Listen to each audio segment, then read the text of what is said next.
আসসালামু আলাইকুম বন্ধুরা। এই মুহূর্তে আপনারা দেখতে পাচ্ছেন আমার পুকুর পাড়ের সবজি বাগানের মধ্যে অসাধারণ মূলার দৃশ্য।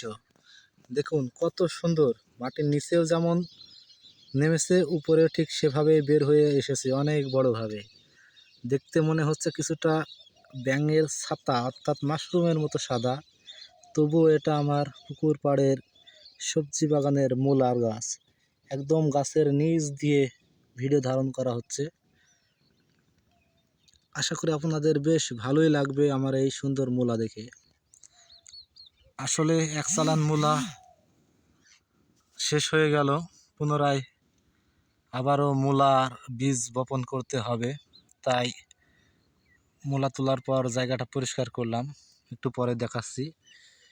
এই মুহূর্তে ভাবলাম যে কয়টা মূলা রয়েছে এখনও বেশি মোটা হয়নি, সেগুলো থাকুক, আর বাকি জায়গাটা পরিষ্কার করে আবারও মূলা পালং শাকের বীজ বপন করব। এই জায়গাটা সম্পূর্ণ মূলা ছিল, অনেক মূলা খাওয়া হলো। এখন মারুফকেও উঠাতে দিলাম, সে নিয়ে গেল। বাকি জায়গাটা কুপিয়ে বিকাল টাইমে যদি পারি বীজ বপন করে দেব। আর এইগুলা রয়েছে মূলা, এই 2-3 দিনের তরকারি হবে। যা দেখা যাচ্ছে 20টার বেশি হবে। এক কর্নারে রয়েছে তাই রেখে দিলাম। মূলার শাক খেতেও বেশ ভালো লাগে।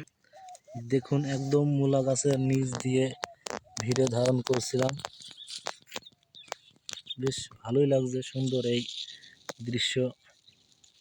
একান্ত মূলা গাছের নিচ দিয়ে এভাবে কেউ ভিডিও আমার বাংলা ব্লগে কখনো দিয়েছে কিনা জানি না, তাই চেষ্টা করলাম সুন্দর 2-1 মিনিটের ভিডিও আপনাদের জন্য করেই রাখি। আশা করি ভালো থাকবেন সবাই। আর যাই হোক, ভিডিওটা কেউ পছন্দ করুক বা না করুক, আমাদের হাফিজুল্লাহ ভাইয়া ইনশাল্লাহ পছন্দ করবে আশা করি।